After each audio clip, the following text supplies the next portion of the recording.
ongoing Fukushima Daiichi crisis, ongoing radioactive discharges, and other current issues. With us today is Gregory Jaczko, former chairman of the U.S. Nuclear Regulatory Commission, Torgen Johnson, the citizens representative of San Diego Forum that was instrumental in closing down a nuclear generating station in San Diego, and the Citizens Commission on Nuclear Energy, CCNE, which invited both of these gentlemen here to speak about how citizens could become more active in determining nuclear energy policy and the state of nuclear energy in Japan. We have limited time since two of our guests have to get on an airplane at 11. So without further ado, if you want to know more about this, you all have the handout here.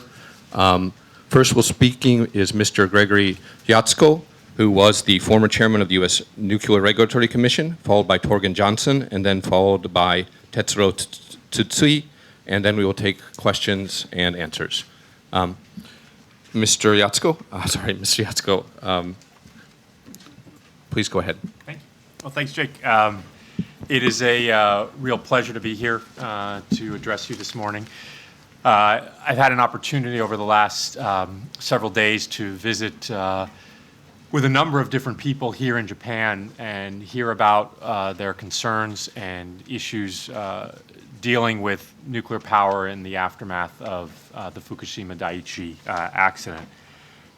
One of the things that has become very clear to me and became clear to me after the accident began is that these kinds of nuclear accidents that have really economy-wide impact are simply unacceptable in Japanese society, in American society, and I think really all over the world.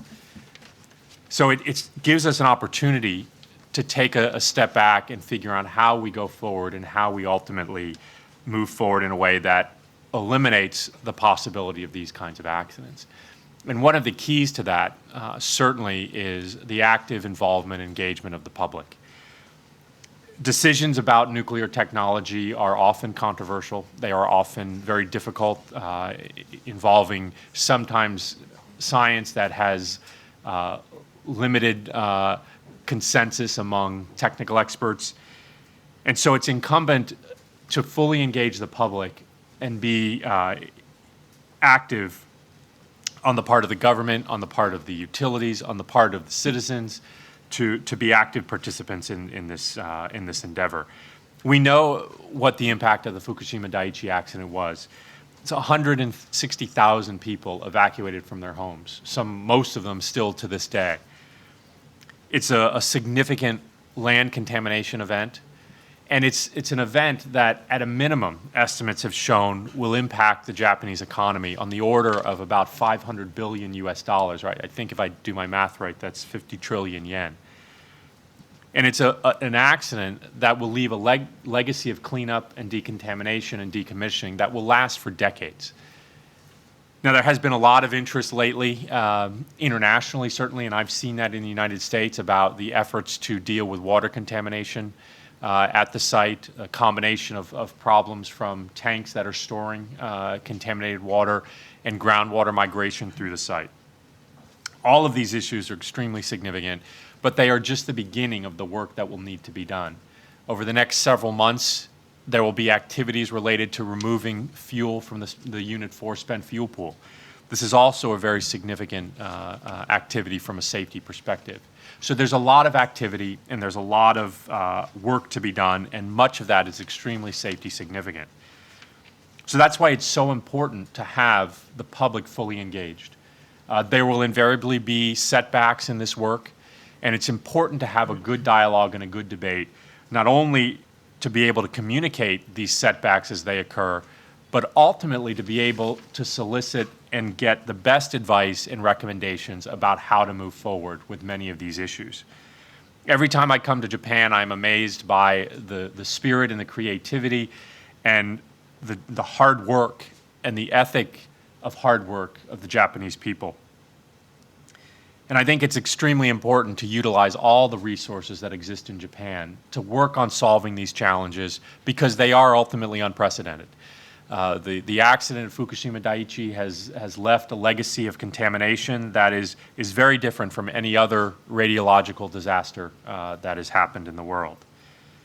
And ultimately, we have to change the mindset about people believing that accidents can't happen.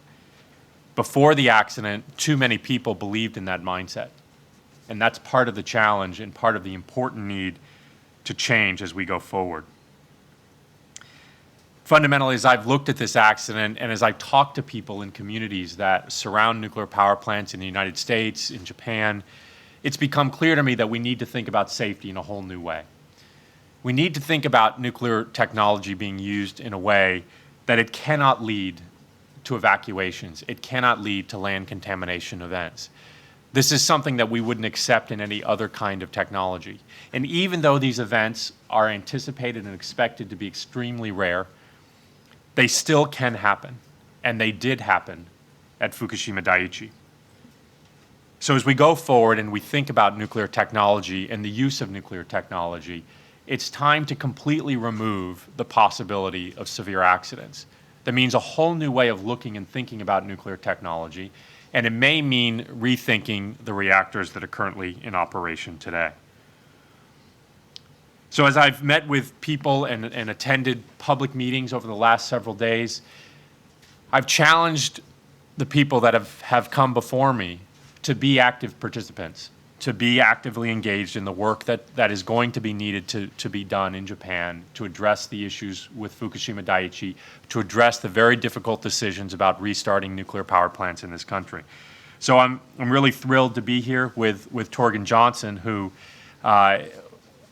is from Southern California, and I met him when I was working as the chairman of the NRC because of the work that he was doing to organize people in his community and to bring facts to their attention that would help them be informed participants in the debate and discussion about the power plant in his community.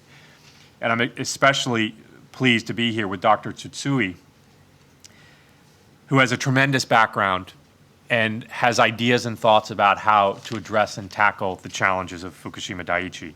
And these are very, very difficult challenges. And I think if there's any lasting message that I could leave, it's that to tackle these challenges, the best and brightest minds from Japan, and if necessary from the rest of the world, will need to be brought to bear to come up with solutions. And I think it's very difficult to say that there's a right answer. There will be difficult choices, and there will ultimately be sacrifices and choices that'll have to be made. So I appreciate the opportunity to address all of you, and I'd be happy to answer questions when we get to there. Thank you. Next is Mr. Johnson. Hello.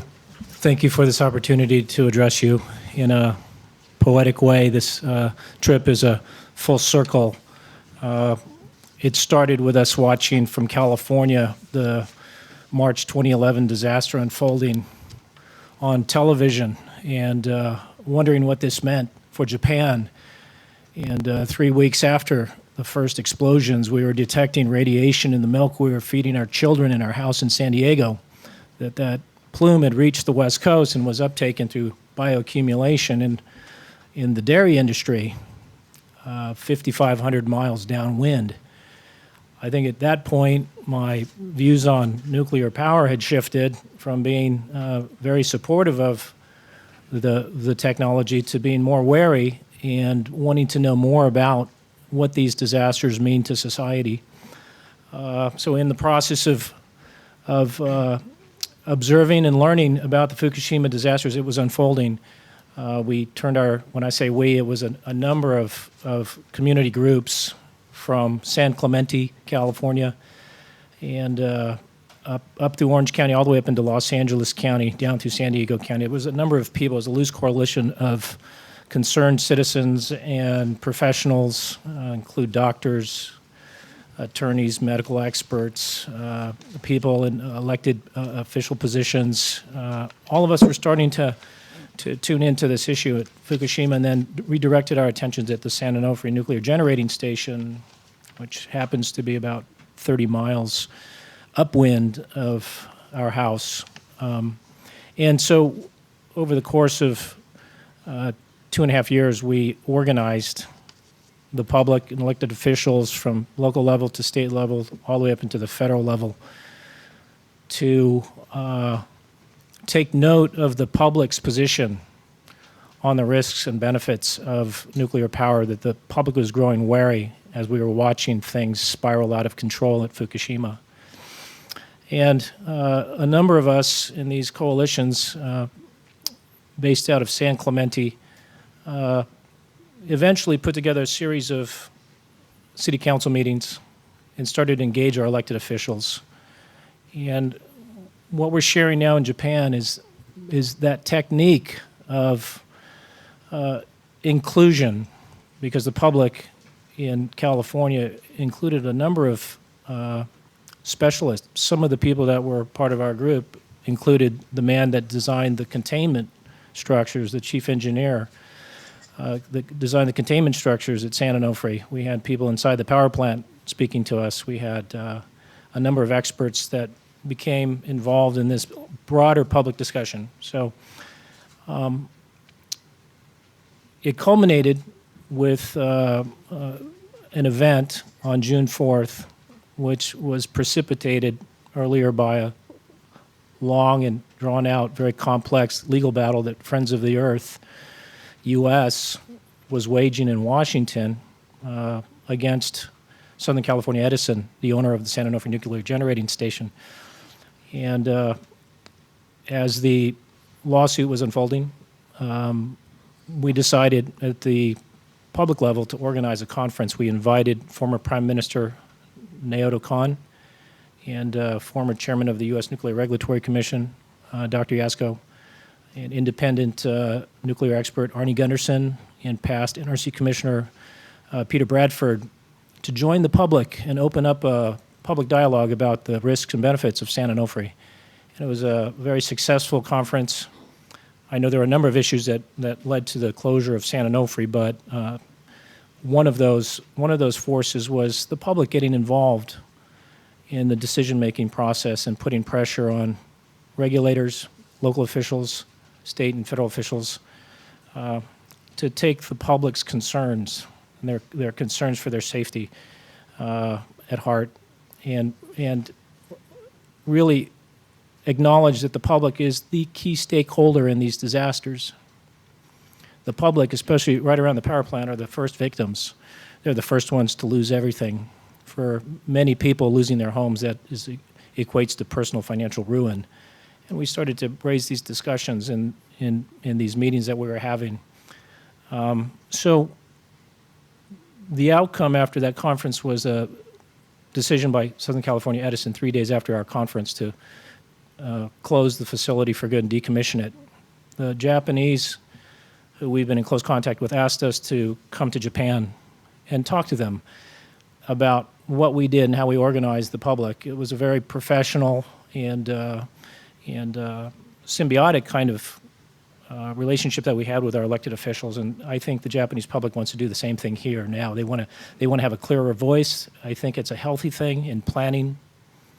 That's the approach that we take in progressive planning, is you take all stakeholders in the broadest sense and a wide range of disciplines and bring them to the table and let them discuss all these key issues. For instance, the release of 1,000 large tanks of highly radioactive water into northeastern Japan's fisheries. I think the fishing industry needs to be at the table in that discussion. That's a huge issue. I know it'll eventually wind up on my dinner plate in San Diego. That's why we're here. Thank you very much. These two gentlemen were brought here by the CSO, the Citizen Nuclear Information Center, Gensuikin, and CCNE, the Citizens Commission on Nuclear Energy. Mr. Tetsuro Tsutsui, who is the Nuclear Regulation Subcommittee representative here, will speak briefly on the proposal that they are making to the Japanese government. And there will be also probably he will be doing it in English, and then after that we will take questions. Mr. Tsui-san. Thank you very much. I would propose 3 points from engineering point of view. Number one, according to this paper, establishing a project-oriented task force organization. Tepco is inappropriate organization for dealing with this exceptional situations. So we propose the formation of project-oriented task force organization to deal with the current situation. This task force would include expertise, seconded from engineering and construction companies, including experienced project works experts and engineers. The task force would be empowered with a broad range of activities, including planning, budget control, fieldwork management, etc. Number 2, underground wall to be built on hillside of tank area. Please this map. The current METI and Tepco plan is to build a 1.4 kilometer long frozen wall around the reactor buildings to block underground water. However, the existing storage tank area upstream of the reactor buildings is already radioactively contaminated. Moreover, the frozen wall method is not yet technically proven and requires a long construction period before it can be in place. So we propose the construction of an underground wall using a different method and the installation of reliable storage tanks. The wall would be located upstream of the tank area.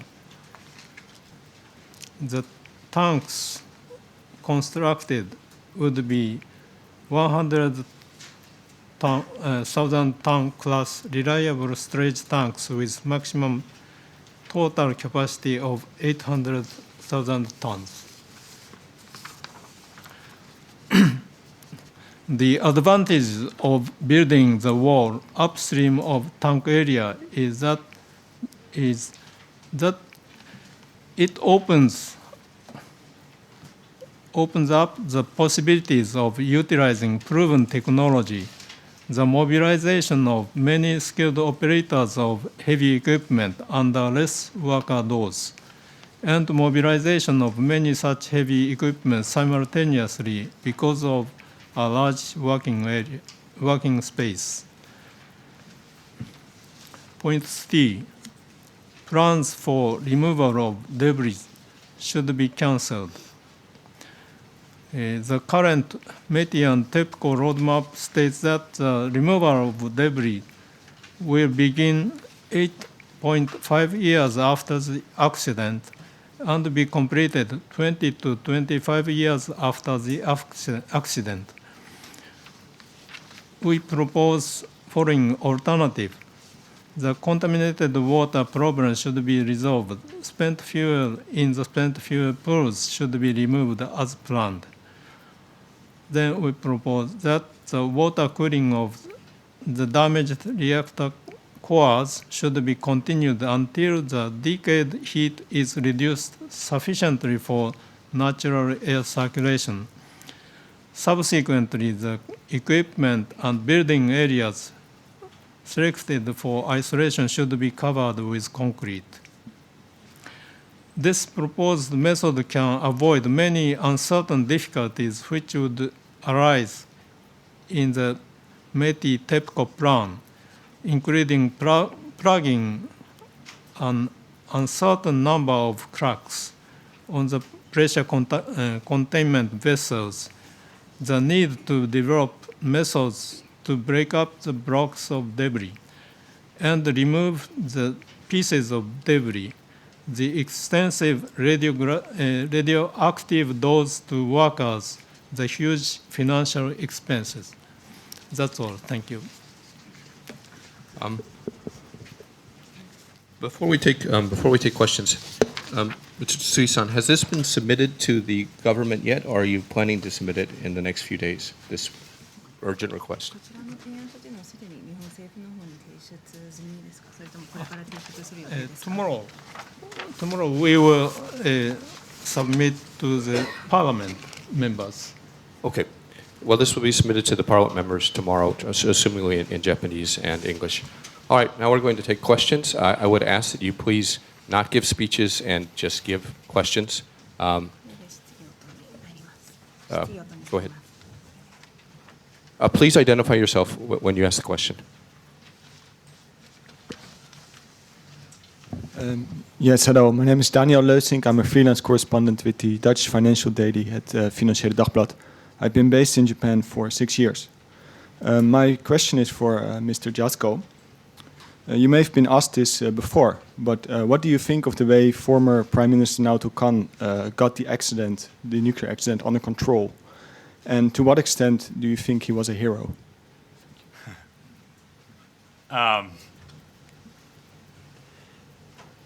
think I've had an opportunity to meet with Mr. Khan after the accident, and I think he took a lot of very significant actions during the crisis.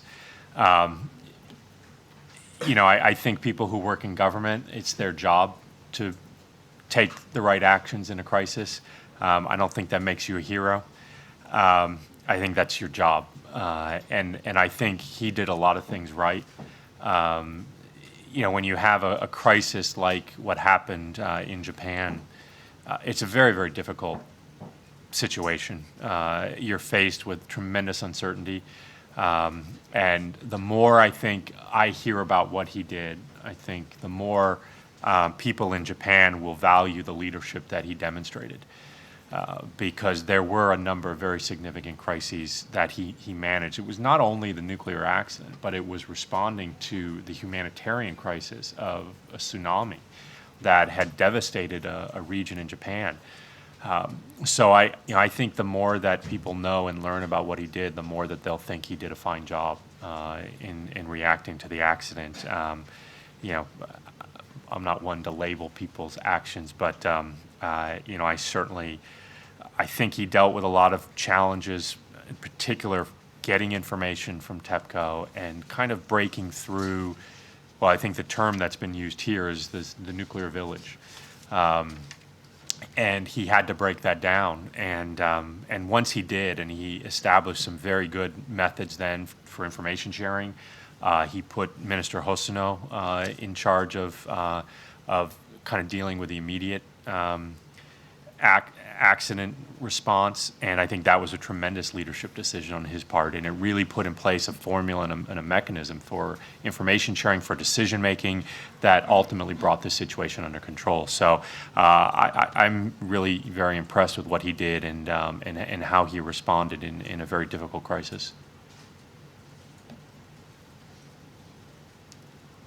Next.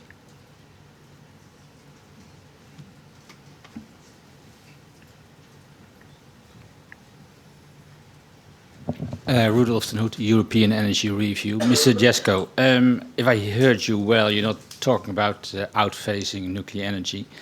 You see possibilities on the midterm range to continue nuclear energy here in Japan, and under what condition do you see those conditions in place to make that happen in a responsible way? Well, I think ultimately,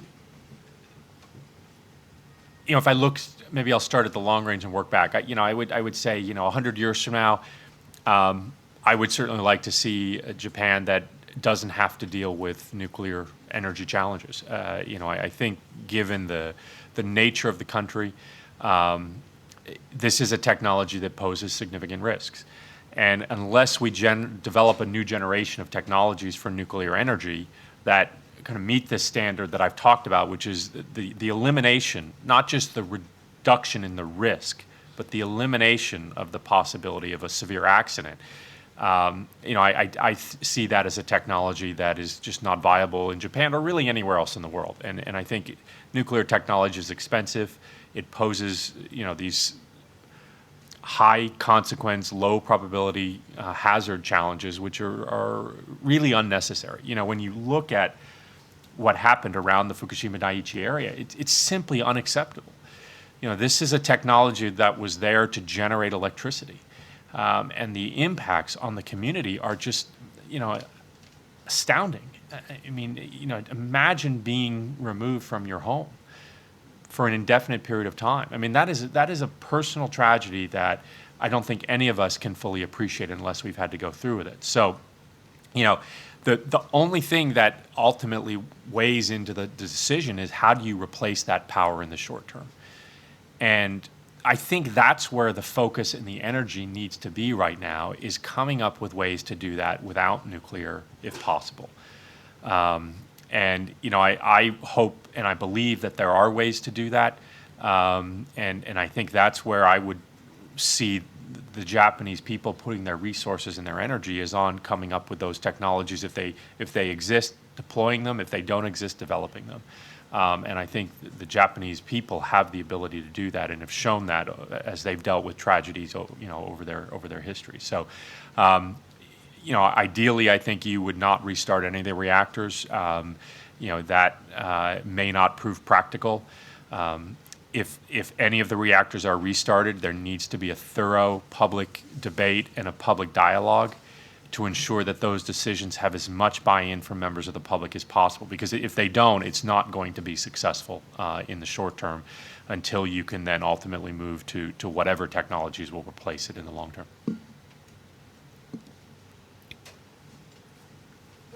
Wait. Okay, go ahead. Per Bodner, Sweden, photographer for Real Politica.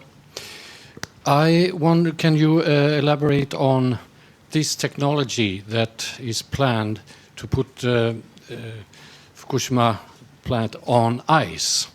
I've been listening to or watching on TV on interviews on BBC, CNN, with experts in these matters, and they say that was only when it's been tested before in much lower scale, it has only been for temporary use, not as a permanent use. Your ideas about this, please. Thank you.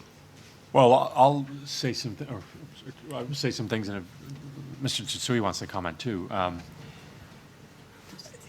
I think we have to recognize that there is no simple answer to the water problems in Japan at the Fukushima Daiichi site. But fundamentally, what has to be done is known. You have to divert the groundwater away from the site so that it doesn't continue to flow through the reactor buildings and get contaminated and flow onto the sea.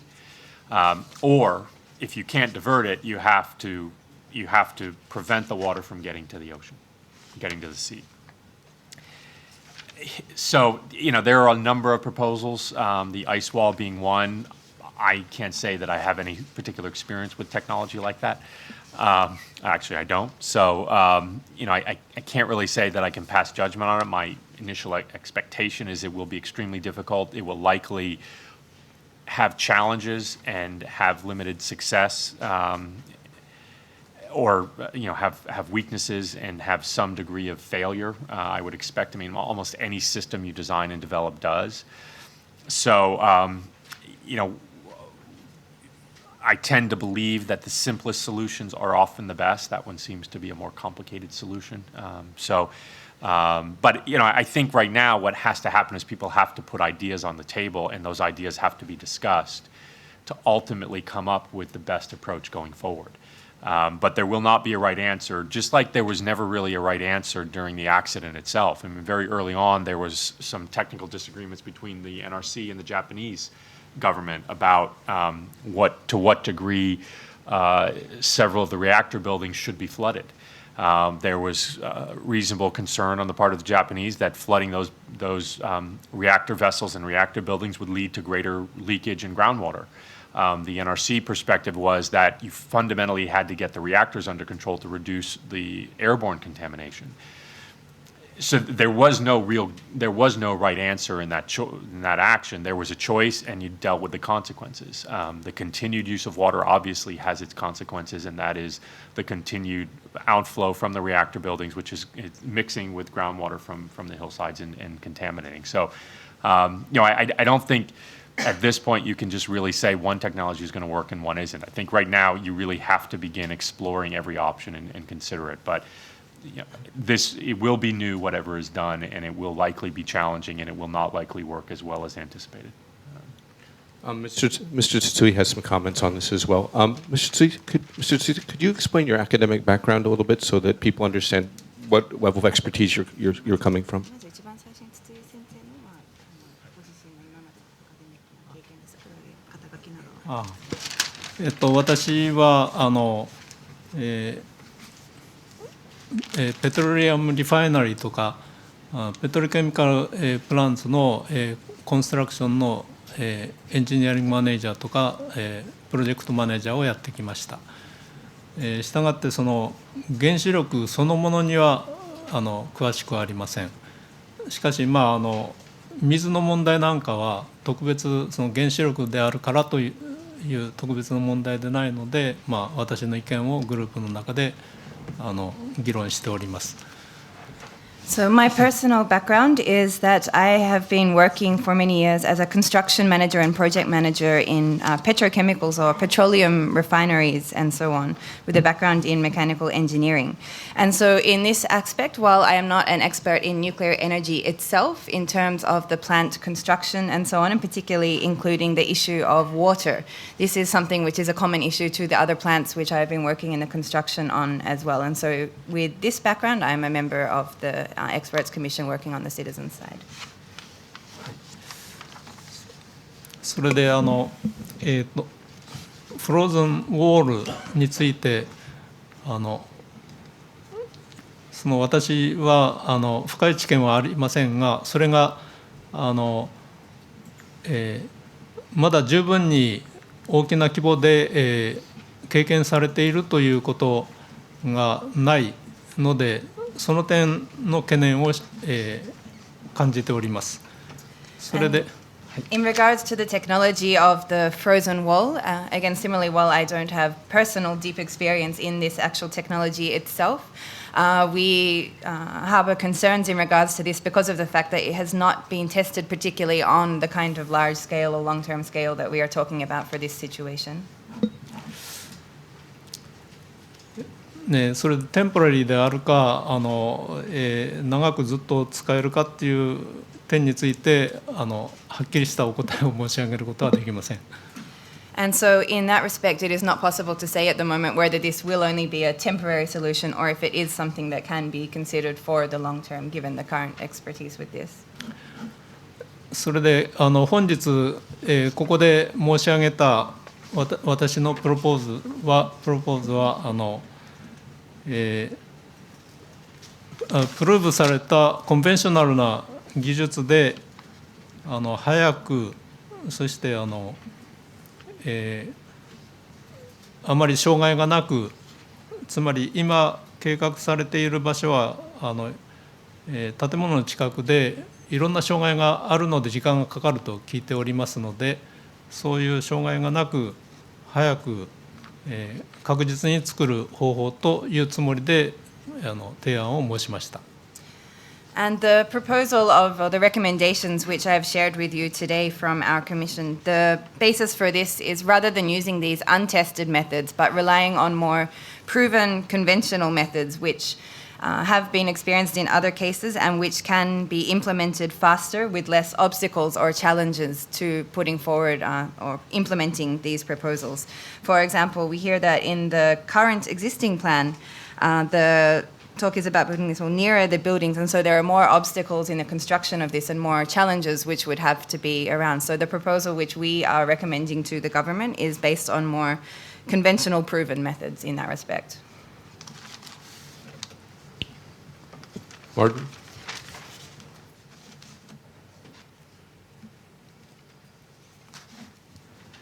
Martin Kölling from the German financial daily Handelsblatt. I have basically one follow-up question and then a question regarding the nuclear power plant or the situation in Fukushima. Regarding this frozen wall, I heard that this ice wall also could work as, some are concerned that the ice wall also could work as neutron reflector and basically increase the risk of criticality in the reactor cores. Have you heard about this concern, and what do you think about it? This is maybe to our three participants. And then my other question is, a about Fukushima. How big do you think the regional impact of this accident will be in the future? Will this be still a large-scale risk for a wide area, or will this basically be, local, more or less a local problem? Thank you very much.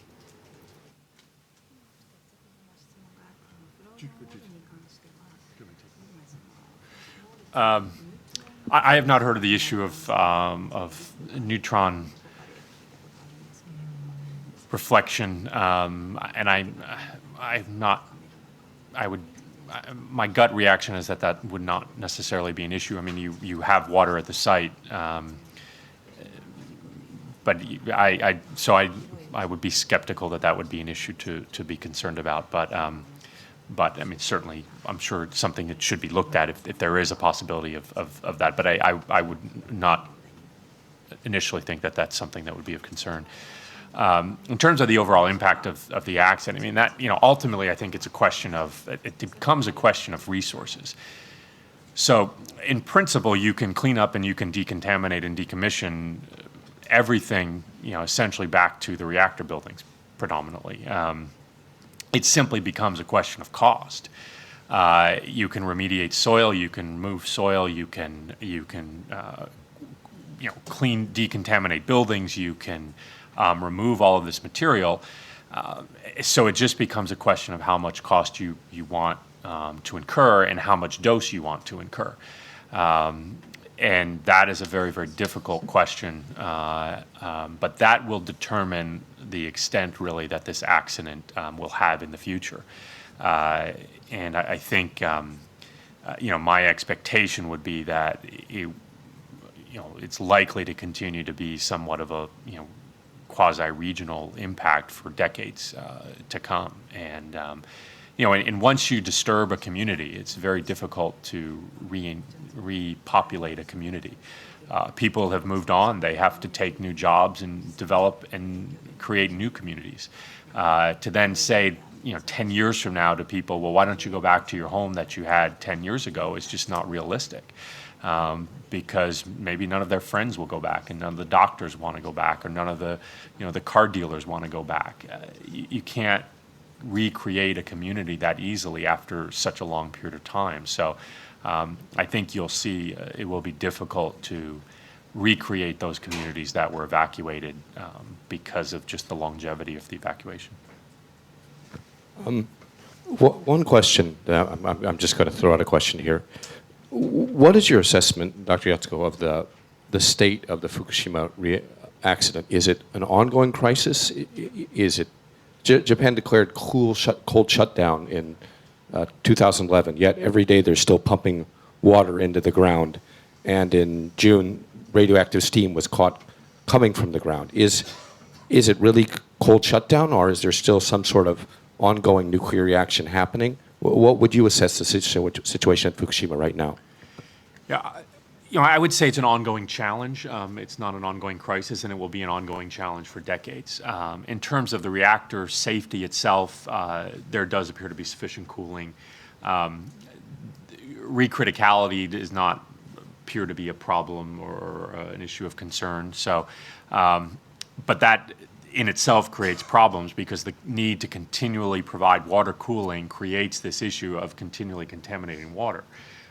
So you create this environmental contamination problem that you're having to deal with on a very significant scale. And the difficult issue is that the immediate crisis is over, but these issues will go on for decades. I mean, there is no solution that makes this go away tomorrow. How long will they have to pump water into it to cool it down?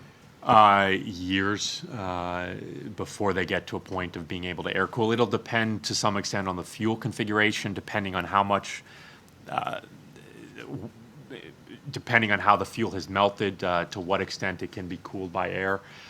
So you just won't know these things for years, to come. There just is no simple answer.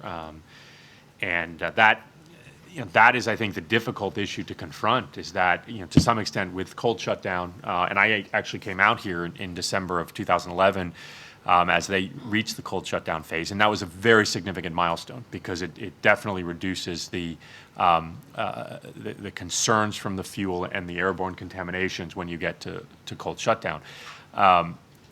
But it did not end the ongoing accident to some extent. That really put an end to the crisis, but the accident will continue for decades, really. I'll go back to you, but first him. Go ahead. You with your hand raised. The glasses. Yes.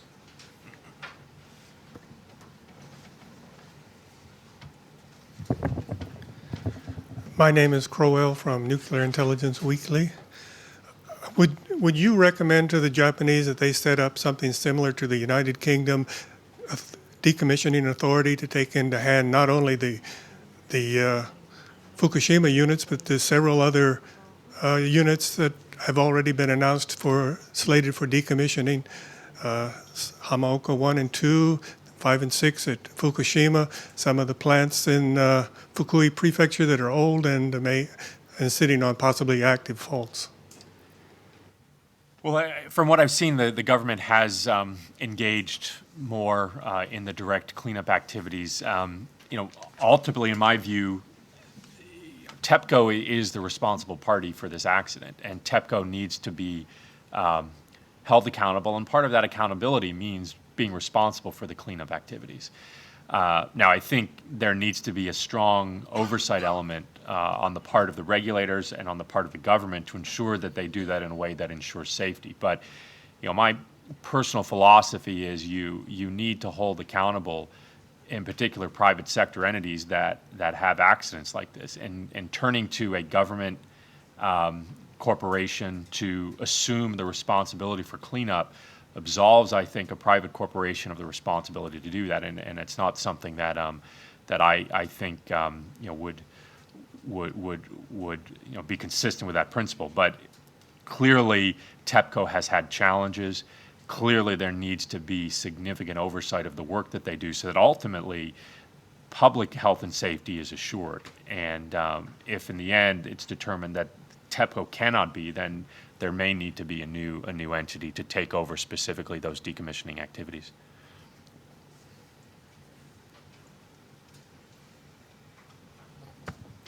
Yes, Per Bådner again, Real Politica. I wonder what is your reaction to Mr. Abe's talks about everything is all right, no problem, etc., etc. And the question is for the three of you.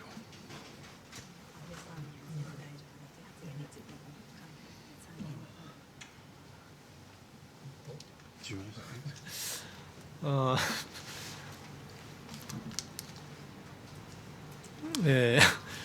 非常に間違った発言だと思います。I believe this is a very wrong expression.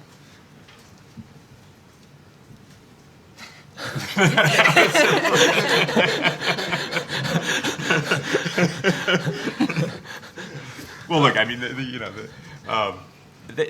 there's no, I mean, in the context, a lot of these statements were made in the context of the Tokyo Olympics. I mean, there's no immediate impact from the contamination issues at the Fukushima Daiichi plant on Tokyo. It is an ongoing challenge. It is, it is to some extent, what was unleashed was a force beyond human control. What you can do is try and mitigate that, but you can't really control it. I mean, you cannot control groundwater. You can try and do things to mitigate the impact of that groundwater on the site. But whether it's an ice well, whether it's Mr. Tsutsui's proposal, whatever system you build groundwater will find a way around it and into it and affect it. And if you have homes, you probably have had leaks in your homes. I mean, water is a terribly potent entity in that regard. So, to talk about control or not control, I think these are words and terms, but clearly there are ongoing challenges. Clearly there needs to be continuous monitoring. And I think the good thing about some of these leaks is it's re-engaged awareness on the issues so that attention and focus will be back on this activity. And it's hard to stay focused on something like this for decades, but that's what's needed. There's very risk-significant activities happening in the next several months with the attempts to remove fuel from the Unit 4 spent fuel pool. That's a very significant activity and is also unprecedented. There's significant structural damage to the Unit 4 spent fuel pool. New structures had to be created. They're going to have to lift significant debris from the pools. These are all very, very unprecedented activities. So there will be challenges with that activity, I'm sure. And so there needs to be a lot of focus. There needs to be a lot of conservatism. People need to think about these things with safety first and foremost in mind, and take these activities slowly. So, at the end of the day, I don't think that there's any impact certainly on Tokyo, but there is need for greater oversight for sure at the site. Pray, you probably said that better than I did. Okay. The Japanese gentleman in the back. Mr. didn't have any thoughts about this? No. Just said no.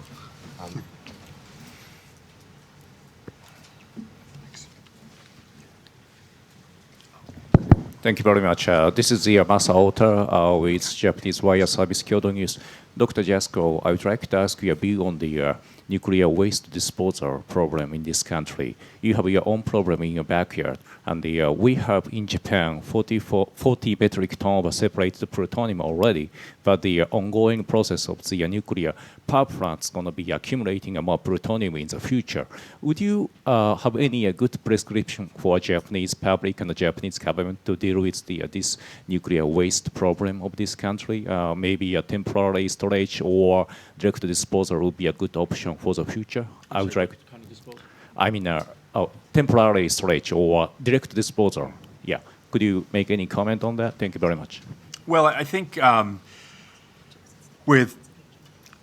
there's two issues. One, you have the spent fuel issue and the management of the spent fuel, which generally can be done safely for periods of at least 100 years or so, with active management and strong oversight. The separated plutonium is a different issue, and that needs to be protected not only from a safety perspective, but perhaps more importantly from a security perspective, because of the concerns that material poses for use in nuclear weapons. That is a very significant issue, and I think going forward, it's certainly, in particular, if the reactor program is going to shut down, obviously, there's very little reason to continue to separate plutonium and reproduce MOX fuel. And given the uncertainty right now with the reactor program, I would think that it's prudent to re-examine the need for the separation, going forward. We have time for about 2 more questions because the gentlemen have to capture an airplane. May I see some hands from people who have not asked questions, who would like to ask questions? Otherwise, I'm going to ask questions. Can I respond to this gentleman's question? Oh, yeah. Okay. We have one more spot. I just want to respond to your question. There's 2 ways to look at the problem. The problem within the facility is one question, but then there's the answer to the surrounding communities. And no, their reality is not okay, and it hasn't been resolved. So it depends on how you frame this problem. And I think that was the point of coming here, was to expand the definition of the problem. There are communities that are permanently impacted. There are people still living in areas that are radiologically considered hot zones, children living there. And I think those are the issues when a broad generalization that everything's fine, it's perhaps an insult to the people that are confronting this reality and are generally now ignored.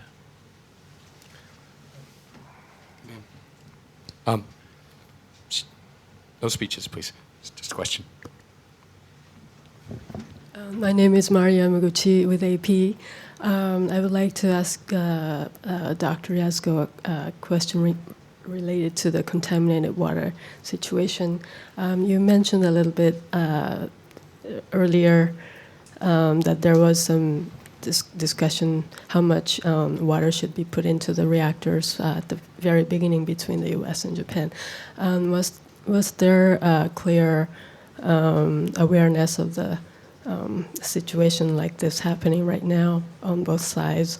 And was there discussion about how it should have been or should be handled at the beginning? How do you evaluate the situation or the handling taken by the Japanese side at this time? Well, yeah, the short answer is yes. I mean, this was known from the beginning that there would potentially be these contamination problems. I mean, until large volumes of water were put into the reactor buildings to essentially, ultimately cool the reactors, it wasn't known the extent of the leakage that would develop from that, but it was always, it was a possibility that was considered.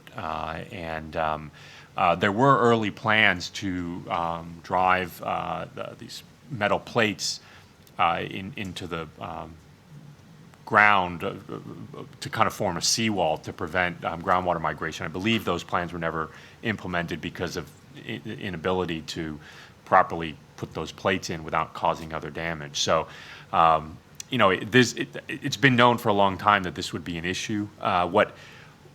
My biggest surprise is to some extent how it's been allowed to deteriorate a little bit, and how it's almost become a surprise again that there are contamination problems, that there is leakage out to the sea. So that's really the bigger concern in my mind, is how the focus was lost on the need to continue to address this groundwater contamination problem. Next, sir.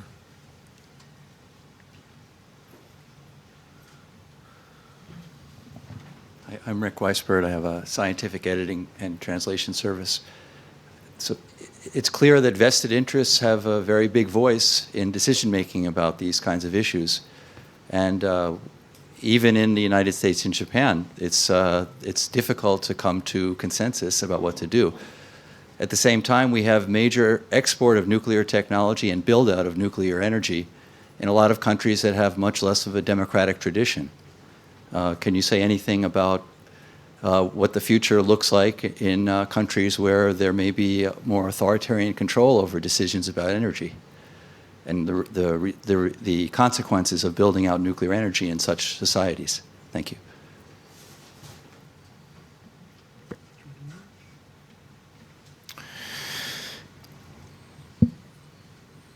From my personal experience in the United States, from a citizen's perspective, it was very hard to have a say in any of the decisions about something as simple as the decommissioning of a power plant that would basically reach the end of its useful life.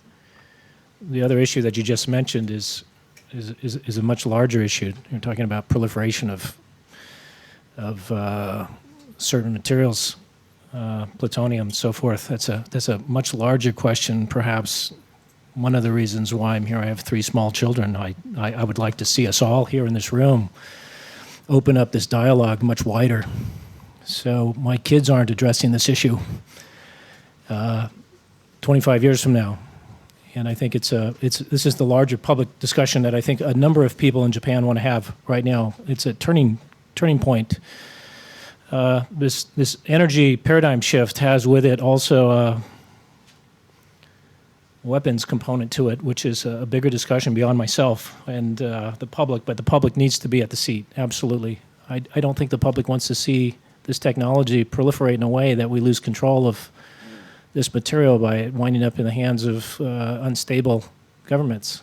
This is the kind of discussion that the Japanese have asked to expand on here. The Japanese public have asked to expand on and be part of. They don't want to see these decisions be made unilaterally by an industry that's excluding the public from those discussions. Normally we'd take more questions, but these gentlemen have to get to the airport. I'd like to thank all 3 of them for coming today. And from the FCCJ, here is an honorary membership. Come back to Japan anytime and feast on the delicious cesium-free fish and chips we have here in the bar. And thank you for coming today. And let's give them a round of applause.